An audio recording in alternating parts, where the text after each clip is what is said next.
Hi there, this is Nicole DeBoer, also known as Lieutenant Ezri Dax from Star Trek Deep Space Nine.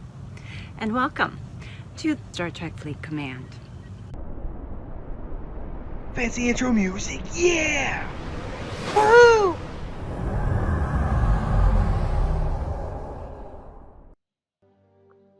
Hey everybody, welcome back to the channel where today we're going to talk about a little sneaky trick that Scopely pulled on you. Didn't even notice it, did you? After all that flaming and hate where we just got onto them for being disappointed with the Ark, they dropped some great news. We knew what you were doing, Scopely. It was planned. And we see through your ruse. However, we're going to talk about it anyway because there are some exciting things in our roadmap update. And if you have been paying attention lately, they've been releasing an update for roadmaps, or they've been announcing some of the things that they're going to be releasing in the coming months and quarters, or coming soon, as they like to say. And we have to give them credit for that and also talk about it. And that's what we're going to do here. Now, some of the things in this roadmap we've actually mentioned before. So as it appears on your screen by magic, bam, look at that. That's just like, oh, you ever think if I could just like go back in time and show this to just random folks, if I'd be burned at the stake for sorcery? Likely, but that's okay. We don't have to worry about that because this is the 21st century, and we'll leave it alone.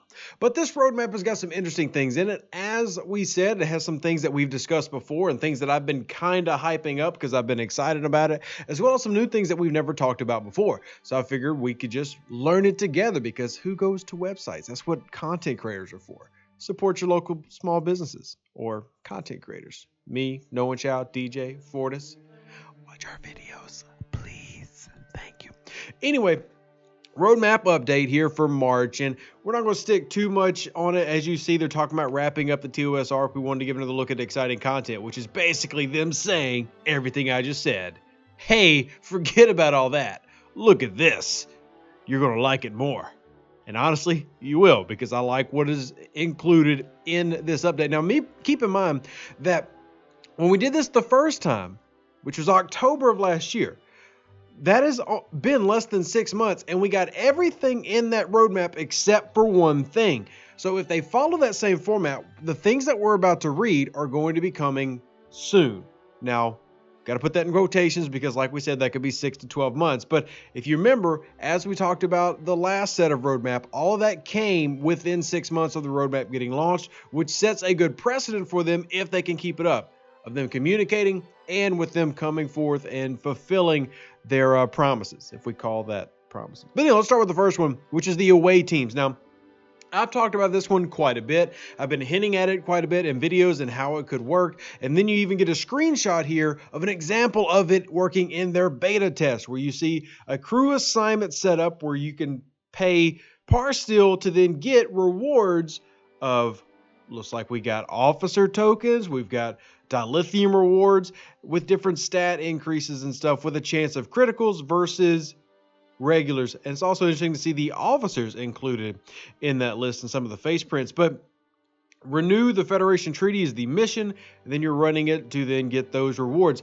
I think it's a very interesting concept. You see, with the away missions, commanders will be able to send officers on special assignments to earn rewards, gaining resources and power. You'll be able to select officers you own to complete the assignments, and their powers will determine how likely they are to complete the assignment or earn special rare awards.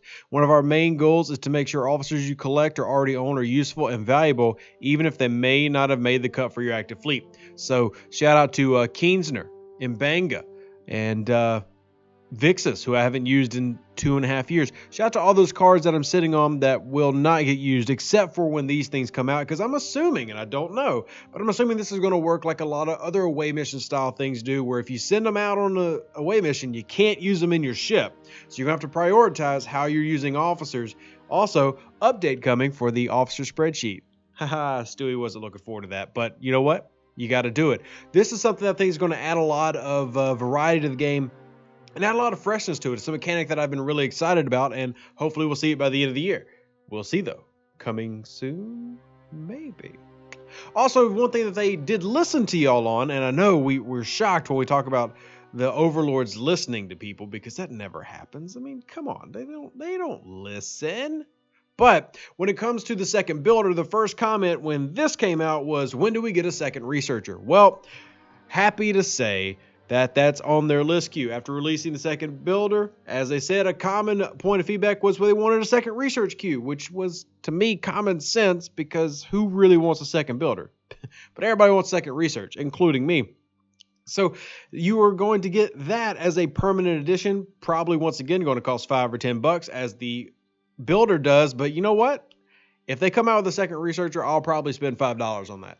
Will I do the second builder? Can't see that happening, but I will go ahead and just be like, yeah, take my money. You can have it. It's worth it. New event types. We've seen this kind of in play already with Scramble Communications and everything, and they actually mentioned that here in the article. But it goes a little bit deeper than that. And one thing that you've heard, like when we would do the Q&As and these interviews with Panic, the community manager, we would talk a lot about how both myself and Panic really, really like the idea of server leaderboards, server versus server type events to really engage that type of competitiveness. And you look at what we have with server merges, which pits servers against each other to determine who becomes the home and away server. And for example, server 11 and server 19 just finished their server merger. Server 11 won, and now the top alliances from each server are currently at war with each other on their brand new home of server 11. Yay for all of y'all. Video coming on an update for all that. But having these new event types, and this is a big thing. I had a great discussion with one of the devs yesterday. I'm very, very thankful that they took the time to hear me rant about some things. But one of the problems with the TOS arc was that a lot of the events were stale. The milestones were hard to reach, but we were doing things that we had done so many times before. Even if it had been something new, at least something fresh provides something fun, or at least a new challenge. So it's not the same repetitive, monotonous stuff over and over again. So it is good to see them focusing on that in their roadmap, because if they don't, well, I might pull out what little hair I have left. It's thinning. It's not gone, I promise. It's still there, but maybe not if they don't fix all these events. Another thing that they're looking at adding that I'm honestly curious how that's going to work are consumables. Now, this game already has way too many currencies for me, like way too many. So adding consumables is a slippery slope. I don't know what to really think there. I don't think it's a bad idea, especially for, if they're going to be accessible to everybody. I mean, and how can they be used? Are they just going to be consumables to help you beat that mission boss that you've been struggling at? Or are they going to be something for like PvP consumables? How exactly is that going to work?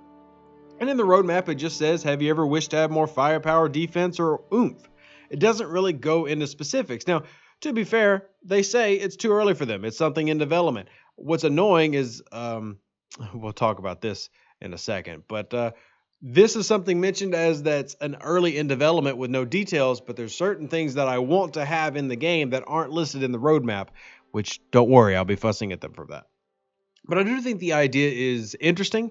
I'm not sure how it'll play out, but I am definitely open to seeing it in action, whether in a beta test or as a live release where they test it on a live server. I will jump on that server and then test out the mechanic and see how it works.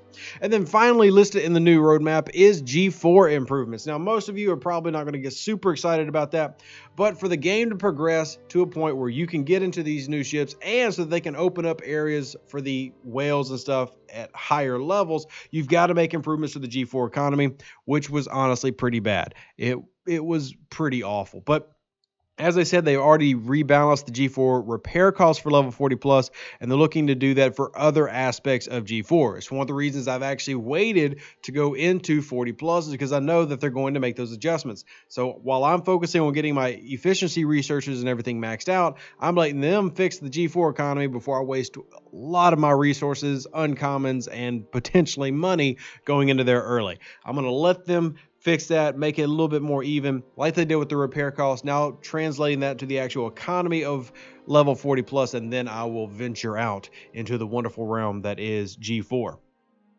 There's still far more for commanders to chart in the final frontier, and we're looking forward to sharing how Fleet Command Universe will continue to expand. Got to mention this here. They did not mention Photon tokens in this roadmap, which is very annoying because that is something that I did have a conversation that I included in my rant, if you will, with the devs yesterday, that it's so simple. I mean, we're talking about 2 currencies and 2 timers that we adjust that everybody wants to have. What more testing needs to be done, Scopely overlords? give us the Photon tokens, please, for the love of my sanity, so I don't have to answer the question 20 more times every single day for the rest of my life. Please bring Photon tokens into every server. Server 51 is very grateful to have them. Push that everywhere. It'll be a massive PR win, I promise. We'll champion you as the greatest game to ever exist if you push Photon tokens. Please, I can't beg you enough. Just do it. Just do it, okay? Just stop debating it. Stop testing it.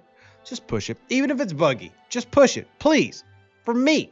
Do this one thing for me. Can't you do this one thing? If you enjoyed this video and you enjoyed the roadmap, smash the like button. That's the little thumbs up thing. Hit subscribe, which is the red one if you haven't already. And if you want to help out with the house building fund, yeah, that's still ongoing. PayPal, Venmo, Patreon, Cash App, cashier's check, Western Union. However they do money these days. The thing where you do your NFC tap with your phone, do that too. Whatever. Check those out, links in the description, and let me know what your thoughts are for all this in the comments below, and we'll be passing on that information to the wonderful dev team of Star Trek Fleet Command. Y'all are awesome. Live long and prosper. Stay safe out there, Space Cowboys. Transition. Remember, Spock doesn't go on the Enterprise. Live long and prosper. All the best.